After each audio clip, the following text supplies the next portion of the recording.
What's up, everyone? How's it going? And if you look at the calendar, they let us get to Friday again. They threw everything they could at us, but here we are again. It's time for another episode of the TheLeaf podcast. And if you can see the thumbnail or the title of this video, then you'll know what it's going to be about. But I want to let you know how I got there. So you may have seen a meme kind of circling around that's like 100 guys versus one gorilla or something to the effect of that. That also made me remember an old show that used to be on TV called When Animals Attack, so you can kind of see where my thought process was going, and I was like, damn, what if when Bigfoots attack? So I obviously began searching for those on the internet, and I will link the articles or article that I find down in the description. Now this first one comes from the 1920s, and it's quite well known already, but it was my first time reading about it, so I figured I would share it. So the whole thing takes place in July of 1924. A man named Fred Beck was a prospector. This was out in the wilds of Mount St. Helens and Lewis River in the southwest Washington area in the US. So he and his group were prospectors and miners, and they were working on a gold claim in this area that they had called Vander White. They had been prospecting in the area for 6 years, and during that time, they said they would, from time to time, occasionally come across huge human-like tracks, sometimes measuring up to 19 inches in length. These would be by creek beds and springs while they were down in this deep canyon. And this particular trip in July of 1924 was no different, but this time they also began hearing strange noises. This was during the evening, like right around the time when the sun sets and darkness starts to come. They would always hear these noises around and outside this log cabin that they had made for themselves. One of them said that it sounded like a shrill or peculiar whistling.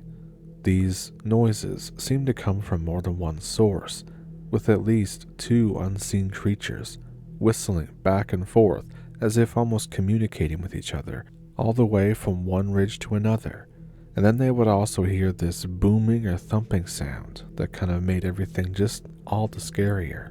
And one day a miner, by the pseudonym, meaning not his real, a nearby spring to get some water. The 2 men took their rifles just in case. And this is the first part of the really scary events that would kind of play out. In this next little part is a quote from Fred Beck. "We walked to the spring, and then Hank yelled and raised his rifle. And at that instant, I saw it. It was a hairy creature, and he was about 100 yards away, on the other side of a little canyon, standing by a pine tree. It dodged behind the pine tree and poked its head out from the other side of the tree. At that same time, Hank shot. I could see the bark fly out from the tree from each of his 3 shots. Someone may say that that's quite a distance to see the bark fly, but I saw it. The creature I judged to have been about 7 feet tall, with blackish brown hair. It disappeared from our view for a short time, but then we saw it, running fast and upright, about 200 yards down the little canyon. I shot 3 times before it disappeared from view." After this, the 2 made their way back to the cabin and to the others, and told them what happened. Now, this made all of them a little nervous. They all made the decision to cut their expedition short, but the problem was, it was already getting dark, and the road at night was treacherous, especially at this time. They decided, basically out of necessity, that they had to hole up in the cabin for one last night. After a while of nervous energy finally dissipating a little bit, they managed to find sleep, but right around midnight, they were awoken by a resounding thud against the cabin wall that caused the whole structure to shake. Now, if you've ever been woken up in the middle of the night like this, you're kind of on full alert immediately, and that was the case here. The men were clutching their rifles tight, listening intently, but all that followed was silence. For a long time, they heard nothing, but then an extremely loud reverberating sound broke that silence, and since this cabin had no windows, they were not exactly wanting to go outside and see what was going on. So they sat there in their windowless cabin, all clutching their rifles. But at the time, no further disturbance came. And pretty much right as they began to just kind of breathe again, get their heart out of their throat, and calm down, there was a quote, great commotion outside. Beck said it sounded like many feet trampling about at once. Hank found a part of the wall from which the chinking had been knocked away, and he was able to peer outside to discern these three large, dark shapes that were walking around out there. It said from the sheer intensity of the sound, they were sure that there was more than those three. And then just after that, the cabin was pelted with rocks and stones and sticks and everything else, and they even began to hear footsteps like one of these things was on the roof of the cabin, stomping around. At this point, the men began to fire their guns through the walls and roof of the cabin, and this is another quote from Fred Beck of the attack. The only time that we shot our guns that night was when the creatures were attacking our cabin. When they would quiet down for a few minutes, we'd stop shooting. I told the rest of the party that maybe if they saw that we were only shooting when they attacked, they might realize that we were only defending ourselves. We could have had clear shots at them through the opening left by the chinking had we chosen to shoot. We did shoot, however, when they climbed up on the roof. We shot round after round through the roof. We had to brace the huge log door with a large pole taken from a bunk bed. The creatures were pushing against it, and the whole door vibrated from the impact. We responded by firing many more rounds through the door. They pushed against the walls of the cabin, as if trying to push the cabin over. But this was pretty much an impossibility, as the previously stated cabin was a sturdy-made building. Hank and I did most of the shooting. The rest of the party crowded to the far end of the cabin, guns in their hands. One had a pistol, which still is in my family's possession. The others clutched their rifles. They seemed stunned and incredulous. The attack continued the remainder of the night, with only short intervals in between. A most profound and frightening experience occurred when one of the creatures, being close to the cabin, reached an arm through the space and seized one of our axes by the handle, a much written about incident and a true one. Before the thing could pull the axe out, I swiftly turned the head of the axe upright so that it caught on the logs. At the same time, Hank shot, barely missing my hand. The creature let go, and I pulled the handle back in, and we put the axe in a safe place. And then as the night began to wane and the daytime began to kind of shine through the trees, silence came. And after a period of time, the men began to exit this cabin to kind of inspect the damage that was left over from the night before. Now it seems the term Bigfoot had not been coined yet, so they referred to these things as mountain devils, and they were gone, or they seemed to be. Beck would then say that he saw one of the beasts standing up on a ledge of the canyon. It was only about 80 yards away. He aimed his rifle and shot at it. It sent the thing hurtling 400 feet down to the rocks below. After that last altercation, the men decided it was time to finally get the hell out of there. They left all their equipment behind. And they also have a description of these beings too, and here's what it is.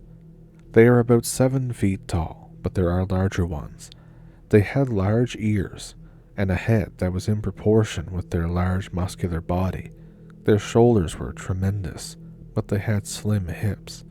They were hairy, not shaggy. In general, they possessed a very stout physical frame, but it looked more like a giant human than an ape.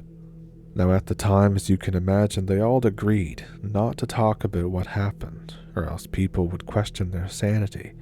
But apparently, Hank immediately started talking to people and was telling the story. Now the story eventually hit the news. After it hit the news, the group was relentlessly harassed by reporters, and people began flocking to this area, armed to the teeth with guns to try and hunt down these creatures, including a big game hunter from England. It eventually got to the point that there were so many people out there that law enforcement had to step in and kind of disperse it because somebody was probably going to get hurt, especially with so many trigger-happy people out there.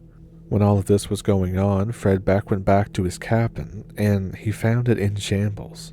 It had been totally ransacked, and as you can imagine, those same large footprints were left behind, but there was no sign of blood or the body that he claimed to have sent to the bottom of the canyon. There was just nothing. The area also earned the name Ape Canyon after this, and this is what Fred said about all of the embellishments and all the things that were added to the story afterwards. So much has been written in Washington and Oregon papers throughout the years. Most accounts tell of giant boulders being hurled against the cabin, and some say they even fell through the roof, but this was not quite the case. There were very few large rocks around that area. It is true that many smaller ones were hurled at the cabin, but they did not break through the roof, but they did hit with a bang and rolled off. Some did fall through the chimney of the fireplace.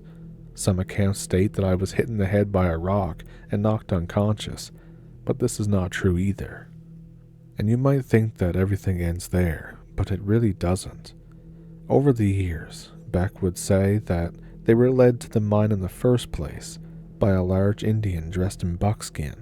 He described it as a spiritual experience, and then he said that he didn't believe that the creatures that they had encountered were physical things, or at least not permanently.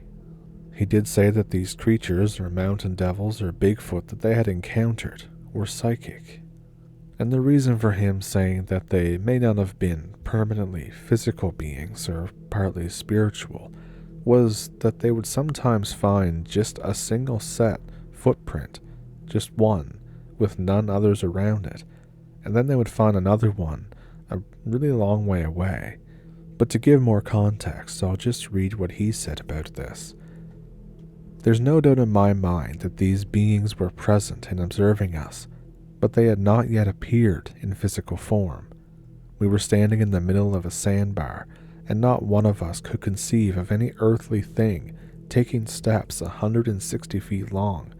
No human being could have made these tracks, Hank said, and there was only one way that they could be made. Something dropped from the sky and went back up. There is no third step. This is certainly another indication of what I'm saying about manifestation. I have heard it said that many ages ago, the Rocky Mountain and the Cascade Mountain ranges were a center of a great civilization. I do think that the mountain areas are extra sensitive to spiritual vibration, usually of a higher order, but sometimes lower. We ourselves, being extra sensitive to spiritual vibration, probably had come into contact with the manifestation of these beings easier than perhaps the average person would have. In the true sense, everything in the material world is a manifestation. Ever since the time the first essence of a consciousness formed from the great void we cannot describe, different planes or dimensions of being were created or manifested. Occasionally, we of this dimension of space can be conscious of other beings of a different vibration and consciousness. The abominable snowmen are at a lower plane. When the condition and vibration is at a certain frequency, they can easily, for a time, appear in a very solid body, but they are not animal spirits, but they also lack the intelligence of human consciousness. When reading of evolution, we have read many times conjecture about missing links between men and anthropoid apes. The snowmen are a missing link in consciousness, neither animal nor human. They are very close to our dimension, and yet are a part of a lower one. Could they be the missing link that man has so long been searching for? The answer to these questions cannot be answered by expeditions. It can only come by man knowing more about his true self and more about the universe in which he dwells. Science has reached near perfection in material knowledge, but has reached the borderland through which no finite intellect can pass. All life can be studied, but man will have to look into himself to tap a spiritual power and realize that spiritual laws and reason with a spiritual mind, man will have to break the little material shell that he has around himself, which says this far you can only go and there's nothing more. What is outside that shell is pure life, and it is even above and of a higher order than material life, though material and spiritual life would work in harmony if we let it work. So as you can tell by that longer quote, he was definitely a type of person to believe that Bigfoot is not specifically a being from here, or if it is, it's from a lower plane, or on some other kind of vibrational frequency, I guess. But of the encounter itself, have you heard of it before? What do you think about it? I can't imagine being stuck in a windowless cabin while there's something desperately trying to get in and do God knows what with you. You'd feel claustrophobic, but also afraid of what's outside, getting that kind of double fear there. At least he had a gun, but I half wonder if the whole thing was maybe revenge for shooting at it across the bridge at that 80-yard thing or 100 yards when the bark flew off the tree. I have to wonder if it was all revenge for that. But let me know what you think. Do you believe that Bigfoot is another hominid and it's just that simple? Do you think that Bigfoot is a spiritual being, that it can kind of phase in and out of our reality, I guess? Actually, now that I've said that out loud, I don't remember what tribe it was, but it's in Western Canada. I think it's it's in Western Canada. I was trying to think of the tribe name, but I can't remember it offhand. But they had a belief that Bigfoot could camouflage itself, similar to stories of a glimmer man. They could completely camouflage themselves, especially at night, and one could be standing right in front of you and you just wouldn't know. Which I guess would kind of go into what Fred Beck said when he thought that they were being observed before, but they just weren't able to see them. And personally, whenever I was watching that show or whatever it was when the guy was talking about that around a campfire, so as some of you know, I live in the woods anyways, and that screwed me up for a while because I saw that when I was a kid. So I'd be out in the woods building a fort or something, and I'd be like, man, what if Bigfoot's right here staring down at me? But again, do you think it's a spiritual being, that it has some kind of powers or whatever? Or do you think that it's strictly just another creature that we don't understand yet, that we're kind of sharing the earth with? I think I got a comment on a video, I don't remember which video it was, but this person said that they think that Bigfoot is a leftover of the Nephilim. Do you think that's the case? There was even a book I remember hearing about. I never read it, but I heard it on a podcast. Ironic. But I heard it on a podcast about how Bigfoot were actually aliens from a different world that was dying, and they came here because our world was similar to the one that was dying of theirs. So, that was a pretty wild story. That could be a movie. But again, let me know what you think. What is Bigfoot? And I think I will leave it off right there. I was going to include another one, but I think I'll save that for next week or the week after. I hope you enjoyed this episode of the Leaf Podcast, and in the next couple weeks I have another story from Mutant Buzzard. Mutant Buzzard has sent in stories from before, the Gentleman Farmer Pablo, the Hog Man, Uncle Monkey's Wendigo, a giant octopus, and this one is pretty wild as well. So that'll be sometime in the next few weeks as well, and I hope you'll stick around for that. And if you like this episode, then please feel free to like and subscribe. And if you would like to donate to the channel, there's super thanks and memberships here on YouTube, and off-platform there's a PayPal and a Patreon. So, with all of that, I hope to see you Sunday. Thank you for pulling up a stump. Thank you for watching. They let us get to Friday, and let's try to have a good weekend.